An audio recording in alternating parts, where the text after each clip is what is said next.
Hi guys, welcome back to my YouTube channel. So আজি হৈছে মোৰ week off আৰু মই ৰেডি হৈ যাবলৈ ওলাইছো ডেন্টিষ্টৰ তাত because বহুত দিনৰ পৰা মোৰ দাঁতকেইটা অলপ প্ৰবলেম দি আছে. So আজি ভাবিলো দেখাই আহো এন্ড মোৰ কি হৈছে কি হোৱা নাই গোটেইখিনি ডিটেইলছত জনাম. গতিকে ভিডিওটো শেষলৈকে চাব এন্ড এইটো হৈছে মোৰ সদায় অটৰ বাবে ৱেইট কৰা ঠাই আৰু আজিও মই ইয়াতে অটৰ বাবে ৱেইট কৰি আছো আৰু অটখন আহি পোৱাৰ পিছতে মই ওলাই পৰিলো.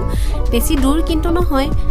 And এইটোৱে হৈছে ৰেগুলাৰ লাইফ এয়া মোৰ বতাহত চুলি উৰাই অৱস্থা নাইকিয়া and মই আহি পালোহি কল্যাণী নগৰ আৰু এয়া হৈছে ডেন্টেল ক্লিনিক আৰু যোৱা পিছতে মোক এখন ফৰ্ম ফিল আপ কৰিব দিলে তাৰ পিছত মোৰ দাঁতৰ চেকআপ কৰিলে আৰু আজি মই গৈ আছো এগেইন ডেন্টিষ্টৰ তাত বিকজ আজি হৈছে মোৰ সেকেন্ড ভিজিট আৰু আজি দিনটো প্ৰায় বতৰটো গোমা হৈছে আৰু বৰষুণ দি আছে কাৰণ বাৰিষা বতৰ চলি আছে আৰু এনেকৈ বৰষুণত ৰাস্তাবোৰ তিতিলে মোৰ চাই খুব ভাল লাগে বিকজ মোৰ কাৰণে এইটো আই প্লিজিং হৈ যায় তাৰ পিছত আহি মই ৰেড লাইটত ফচিলো আৰু তাৰে ওচৰতে আছে এখন ব্ৰেচেছ এণ্ড স্মাইল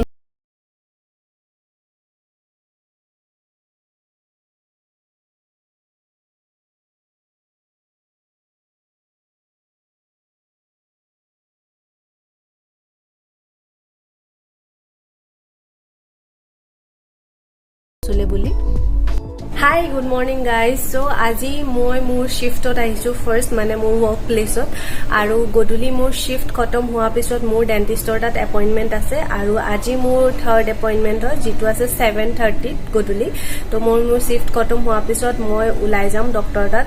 আৰু আজি মই সব কম মানে মই কিয় ডক্টৰ তাত গৈ আছো দুদিনৰ পৰা আৰু মোৰ দাঁতত কি হৈছে আৰু মই কিহৰ বাবেনো চিকিৎসা কৰাই আছো अच्छा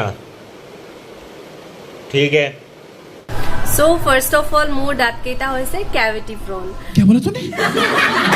আৰু মই জিয়াই খানা নাখাও কিয় যেতিয়াই খানা নাখাও কিয় যি কোনো খানা খালে মানে মোৰ দাঁতত ফসিব আৰু তাৰ পৰাই মোৰ ক্যাভিটি ষ্টাৰ্ট হয় আৰু এটা সময় এনেকুৱা আছিল যেতিয়া মই বহুত বেছি মিঠা খাইছিলো নন ষ্টপ মিঠা অনলি মিঠাৰ ওপৰতে জীয়াই আছিলো যেতিয়া মানে এতিয়া 6-7 ইয়াৰ্স আগত ইমান বেছি মই মিঠা খাইছিলো আৰু তাৰ বাবে মোৰ দাঁতত বেছিকে ক্যাভিটি লাগি গৈছিল তলৰ সাইডৰ এটা ডাঙৰ দাঁতবোৰ যে থাকে তাৰে এটা দাঁতত মোৰ বেছিকৈ ক্যাভিটি লাগি গৈছিল আৰু তাৰ ফলত মই ৰুট কেনেল কৰাই পেলাই ক্ৰাউন লগাবলগীয়া অৱস্থা হৈছিল তাৰ পিছত মিঠা খোৱা কম কৰিলো আৰু এতিয়া মই মিঠা একদমে ভাল নাপাও ठीक है समझ गया তাৰ পিছত এতিয়া লাহে কি হল তাৰে কাখৰ যেটো দাঁত আছিল ডাঙৰ দাঁত একদম লাষ্টৰ ফালৰ সেই দাঁতটো মানে মোৰ ক্যাভিটি লাগি গল তাৰ পিছত কি হল মই ডক্টৰ তাত গলো আৰু ডক্টৰে ক'লে যে এইটো দাঁতটো মানে ৰুট কেনেল কৰাই পেলাই ক্ৰাউন লগাব লাগিব সো হল দুটা মোৰ ক্ৰাউন यही नहीं अभी और सुनिए আৰু এতিয়া কি হল যেটো মোৰ গাম আছে দাঁতৰ কাষত সেই গামটোত মানে বেছি স্পেস নাছিলে সো ডক্টৰে ক'লে কি যেটো মোৰ এক্সিস্টিং ক্ৰাউন আছে হেইটো খুলিব লাগিব খুলি পেলাই পিছৰ দাঁতটোৰ লগত একেলগে এটা অ্যাটাচড ক্যাপ লগাব লাগিব মানে অ্যাটাচড ক্ৰাউন লগাব লাগিব ওকে আৰু মই যেটো লগাইছিলো হেইটো আছে মেটাল সেৰামিক ক্ৰাউন আৰু এতিয়া অবভিয়াসলি 5 ইয়াৰ্স হৈ গল আৰু তাৰ বাবে হেইটো এতিয়া অলপ ক্ৰেক আহি গল আৰু তাৰ বাবে মই ভাবিলো এইটো মই এটা ফুল সেৰামিক ক্ৰাউনলৈকে শিফট কৰো তো মই হেই ক্যাপটো খুলিলো তাৰপিছত তাৰে ভিতৰত কিবা ফিলিং কৰাই পেলাই এতিয়া মোৰ ফুল সেৰামিক ক্ৰাউন লগাই দিব আৰু আজি মই যাম মোৰ গাম সাৰ্জাৰী কৰাবলে বিকজ মোৰ যেটো গাম হয় দাঁতৰ কাষত সেই গামটো মানে বেছি স্পেস নাই ক্ৰাউন বহাবলে আৰু এতিয়া যেটো মই ডক্টৰ তাত গৈ আছো তেখেতে কোৱা মতে মানে যেটো মোৰ আগত ক্ৰাউন প্লেসমেন্ট কৰা হৈছিল সেই ক্ৰাউনটো মানে ভালদৰে প্লেসমেন্ট কৰা হোৱা নাছিল আৰু গাম সাৰ্জাৰী একো কৰা হোৱা নাছিল যাৰ বাবে মোৰ গামটো অলপমান ড্যামেজ হ'ব লৈছিল বাট এতিয়া দুদিনৰ পৰা খুলাই থোৱা বাবে কি জানি ভাল হ'ব লৈছে মই ফিল কৰো বাট হেইটো জিয়ে নহওক কাট কৰিব লাগিব সাৰ্জাৰী কৰিব লাগিব তাৰ পিছতে ফুল সেৰামিক ক্ৰাউন বহাব পৰা যাব সো হেইটো আজি সাৰ্জাৰীটো কৰিব আৰু অলপ ভয়ও লাগি আছে বাট গোটাই লম আৰু হাওখেৰে যাম আৰু কৰিবলে अबे जल्दी बोल कल सुबह पनवेल निकलना देन ওপৰৰ ফালৰ দাঁতটো মানে 2-3টা মানে ক্যাভিটি লাগিব ধৰিছে ক্যাভিটি মিন্স যিটো আমাৰ দাঁতৰ ওপৰৰ ভাগটো অলপ অলপ কলা কলা পৰি যায় বা ডাৰ্ক ব্ৰাউন কালাৰ হৈ যায় সেইটোকে কেভিটি বুলি কয় मालूम है तेरे बाप को मत सिखा তো সেইটো ফিলিং কৰাব লাগে যদিহে নকৰাই সেইটো ফিলিং নকৰালে মানে পিছত বেছি বেছি বাঢ়ি গৈ পেলাই কেভিটি বেছি হৈ যায় আৰু খৰচ পাতিও বেছি হয় সো কম থাকোতে কৰি ল'ব লাগে সো মোৰ ওপৰৰ সাইডত মোৰ সেইটো অৱস্থা হৈ আছিল তো ওপৰত মই কৰাম প্লাস মোৰ সৰু কালৰে মিল্ক টুথৰ 2-3টা টুকুৰা সৰু সৰু টুকুৰা মোৰ মুখৰ ভিতৰত এতিয়াও বাকি আছে যিটো মই আগতে উলিয়াই পেলাব লাগিছিল এটা মানে ইমানেই টাইট মোৰ উলাবলৈ আজিলৈকে ভয় লাগি আছিল বাট ফাইনালি মই হাহক গোটাই লৈছো একেটা উলোৱাৰ কাৰণে যদিও ডেন্টিষ্টৰ কাৰণে ইজি হয় সেইবোৰ উলোৱাত বাট মোৰ ভয় লাগে সেইকেইটাও আজি নুলিয়াই বাট পিছত সেইকেইটা উলিয়াই দিব আজিটো মোৰ গাম চাৰ্জাৰী হ'ব এণ্ড ফিলিংছ হ'ব তো সেয়াই আৰু তো এতিয়া মই মোৰ শিফট কন্টিনিউ কৰো সো ইয়েস এইখিনিয়ে আৰু এইটো মই এতিয়া মিল্ক আৰু মিউজলি লৈ আহিছো ব্ৰেকফাষ্টৰ কাৰণে এনেকে কেতিয়াবা ওলাওতে লেট হলে এনেকে লৈ আহো আৰু ইয়াতে খাই লওঁ অলপ টাইম 5 মিনিট মান ওলাই পেলাই নহলে ঘৰতে খাই অহা যায় আৰু এণ্ড ইহঁতবোৰক দেখি একদম সৰুকালৰ কথাবোৰ মনত পৰি গ'ল school days are the best days কিমান যে ভাল আছিল সেই দিনবোৰ দেয়াৰ ইজ ন' কম্পেৰিজন আৰু এতিয়া মই ৰেডি হৈ গ'লো আৰু মই নাজানো মোৰ লগতে কিয় ইমান প্ৰব্লেম মোৰ দাঁতকেইটাৰ লগতে কিয় ইমান প্ৰব্লেম साला ये दुख का खत्म नहीं होता बे বিকজ মই ব্ৰাছো ভালদৰে কৰোঁ বঢ়িয়াকৈ টাইম লৈ পেলাই ব্ৰাছ কৰোঁ ধুওঁ हम करे तो करे क्या बोले तो बोले क्या বাট ট্ৰাষ্ট মি মই লাইফত এনেকুৱা মানুহো দেখিছোঁ যোনে মানে 1 মিনিটতে ব্ৰাছ কৰি ধুই লৈ ৰেডি তেওঁলোকৰ দাঁততো মানে কেভিটি নালাগে অনলি মোৰ দাঁততে কেভিটি লাগে সো ডক্টৰে কোৱা মতে মই এটা ডেণ্টেল ফ্লছো কিনি ল'ব লাগিব আৰু মই যেতিয়াই খানা খাওঁ মই ফ্লছ কৰি থাকিব লাগিব যাতে মোৰ দাঁতকেইটা ক্লিন হৈ থাকে এনি টাইম সো সেয়াই আৰু 2000 years later সো মই এতিয়া ক্লিনিকত আহি পালোঁ ওপৰত আছে ক্লিনিক মই এতিয়া যাম আৰু মোৰ অকণমান প্লেনত চেঞ্জ হ'ল বিকজ মোৰ যিটা দাঁতত ক্ৰাউন লগোৱা আছিলে সেই দুটা ক্ৰাউন অলৰেডি ওলোৱা গৈছে আৰু ডক্টৰে কৈছিলে যে ৰুট কেনেল কৰাব লগা হ'ব পাৰে এটা দাঁতত আৰু মোক ডিচিজন ল'বলৈ কৈছিলে কি মই ৰুট কেনেল কৰাম নে নকৰাম কৰালেও হ'ব নকৰালেও হ'ব বা নকৰালে পিছত প্ৰব্লেম দিব পাৰে এনেকুৱা এটা মানে কথা চলি আছিল আৰু মই ভাবিছিলোঁ কি নকৰাও সেইবাবে মই কৈছিলোঁ কি আজি গাম চাৰ্জাৰী হ'ব আৰু ফিলিংছ वगैरह হ'ব বাট এতিয়া মই অলপমান ইনফৰমেশ্যন কালেক্ট কৰি গম পালোঁ যে ৰুট কেনেল কৰালে বেছি ভাল হ'ব সো এতিয়া মই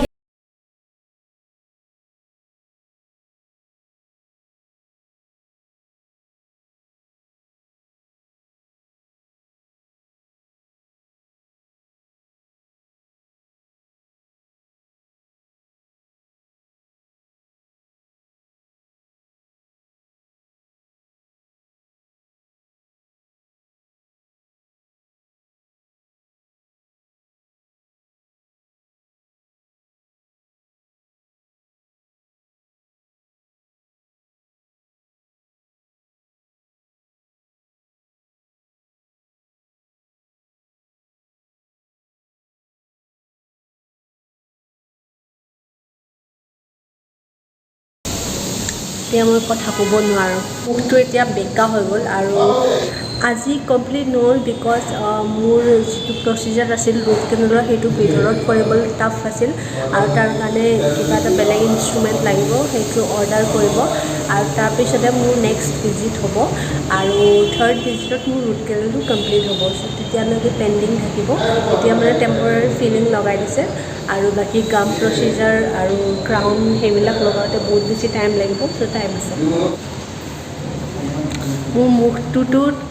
তেৰা হ'লে হয় কথাখিনিও তেৰা হৈ আছে তেৰা লাগি আছে ভালকৈ ওলোৱা নাই ঠেৰা লাগি আছে ক্লিনিকৰ পৰা ওলোৱাৰ পিছত ৰাতি প্ৰায় 9টাৰ পৰা 9:30 ভিতৰত টাইম হৈছে আৰু বাৰিষা বতৰ হোৱাৰ বাবে গোটেই দিনটো নন ষ্টপ বৰষুণেই দি আছে এইকেইদিন আৰু মই আহিছোঁ এয়া ফাৰ্মাচীত কিছুমান মেডিচিনছ লোৱাৰ কাৰণে আৰু এইখিনি লৈ মই ওলাই দিলোঁ সো আজি হল 28 জুলাই আৰু মোৰ আছে আজি ডক্টৰ তাত এপইণ্টমেণ্ট 6:45 আৰু এতিয়া আছে ইভিনিং টাইম আজি মোৰ 4th নম্বৰ এপইণ্টমেণ্ট হয় যিটো মোৰ ৰুট কেনেল ট্ৰিটমেণ্ট সেইদিনা ষ্টাৰ্ট কৰিছিলোঁ তাৰে আজি 2nd ভিজিট হয় সো এতিয়া ওলাম আৰু অলপ পিছত এণ্ড এইটো হৈছে মোৰ নিউ হেয়াৰ কাট যিটো মই দুদিন আগতে দিলোঁ মোৰতো বহুত ভাল লাগিছে কাটি আপোনালোকৰ কেনেকুৱা লাগিছে জনাবলৈ নাপাহৰিব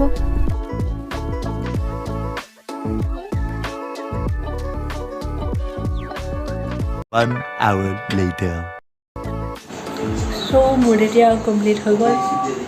আৰু এটা ভিজিট আছে আৰু সেইটো ভিজিটত নেক্সট ফ্ৰাইডে হ'ব আজি ফ্ৰাইডে আৰু নেক্সট ফ্ৰাইডে হ'ব তো তেতিয়া কমপ্লিট হৈ যাব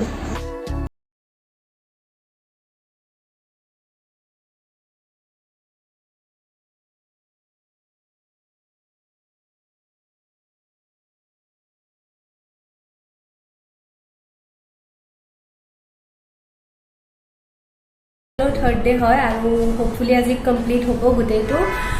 এণ্ড হি ইজ ডক্টৰ প্ৰশান্ত আৰু মোৰ ডক্টৰ ভূষালীয়ে কৰি আছে ট্ৰিটমেণ্টটো আজি এইটো কমপ্লিট হ'ব এণ্ড আজি মই এয়া ট্ৰিটমেণ্টৰ মাজত অলপ ব্ৰেক পাই গ'লোঁ চ' ভাবিলোঁ অলপ দেখাই দিওঁ সো যোৱাকালি ৰাতিয়েই মোৰ ৰুট কেনেল ট্ৰিটমেণ্টটো কমপ্লিট হৈ গ'ল আৰু যিহেতু এনাষ্টেচিয়া নৰ্মেলাইজ নোহোৱালৈকে ভিডিঅ' বনাবলৈ অলপ অসুবিধা হয় সেইবাবে কালি ৰাতি বনোৱা নহ'ল চ' ভাবিলোঁ কি আজিয়ে বনাই দিওঁ এণ্ড যিহেতু মোৰ যিটো ট্ৰিটমেণ্ট মই কৰাই আছোঁ অল অভাৰ টাইম কনজিউমিং হয় এতিয়া প্ৰায় এমাহ হ'লেই আৰু এমাহ বাকী আছে গোটেইখিনি কমপ্লিট হ'বলৈকে বিকজ গাম চাৰ্জাৰী যিটো লেন্থনিং চাৰ্জাৰী হয় গামছৰ সেইটো প্লাছ যিটো ক্ৰাউন লগাবলগীয়া আছে তাৰপিছত ফিলিংছ বাকী আছে সেইখিনি কৰোঁতে প্ৰায় আকৌ এমাহ লাগিব চ' ভিডিঅ'টো বহুত লম্বা হৈ যাব আৰু লগতে বেছি ডিটেইলছত দেখাবলৈকেও ইমানখিনি পচিবিলিটি নাই চ' মই ভাবিলোঁ কি ইয়াতে ভিডিঅ'টো এণ্ডিং কৰি দিওঁ এণ্ড য়েছ এইখিনিয়ে আছিল আজিৰ ভিডিঅ' আই হোপ আপোনালোকে ভিডিঅ'টো চাই ভাল পালে and please do like share and subscribe to my channel and let me know' how do you liking my videos also' আপোনালোকে মোৰ চেনেলত কি কণ্টেণ্ট চাব বিচাৰে চ' ডেট ময়ো অলপ এনকাৰেজ হওঁ ভিডিঅ' দিবলৈ চ'